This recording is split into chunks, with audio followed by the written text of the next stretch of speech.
নমস্কার, কেমন আছেন সবাই? গ্রামীণ ঘরকন্যা ব্লগে আপনাদের সবাইকে স্বাগত জানাই। আজ রাখি পূর্ণিমা, তাই দাদাকে রাখি পরানোর উদ্দেশ্যে আমি বাড়ি থেকে বেরিয়ে পড়লাম। এবার রাস্তায় এসে টোটোয় উঠে পড়লাম।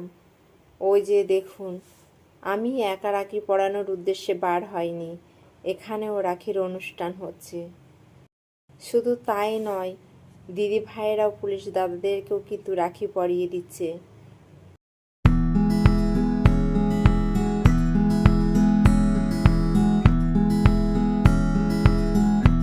এবার আমি চলে এলাম আমার গন্তব্যে।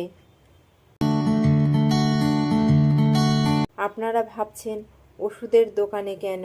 না, আমি ওষুধকে রাখি পরাবো না। আমি আমার সময় মতো বাড়িতে পৌঁছাতে পারিনি যেহেতু, তাই দাদার দোকানে এসে দাদাকে রাখি পরাতে হলো। আপনারা যদি একটু কম দামের মধ্যে ওষুধ নিতে চান, তবে বসিরহাটের RN রোডে RK মেডিসিন সেন্টারেও আসতে পারেন।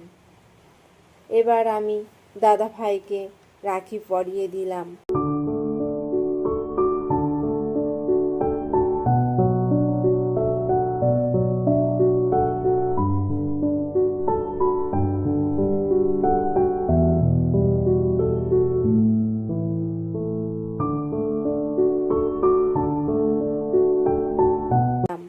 সাথে একটা ছোট্ট ব্যাগ উপহার দিলাম।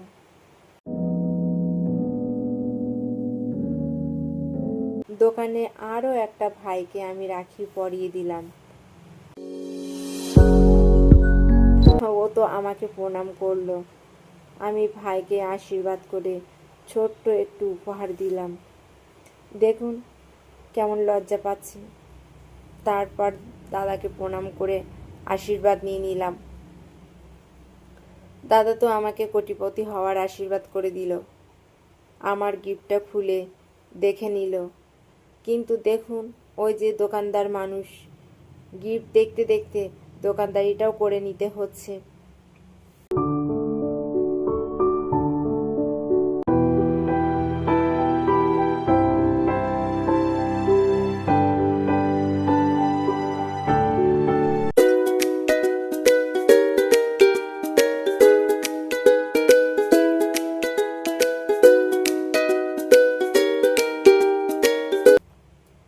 এই যে এবার বেরিয়ে পড়লাম, বাসে করে বাড়ি ফিরছি।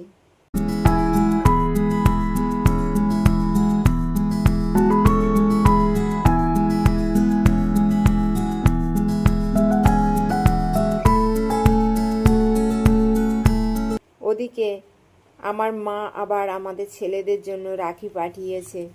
তো ছেলেরা রাখিটা পরে নিয়েছিল।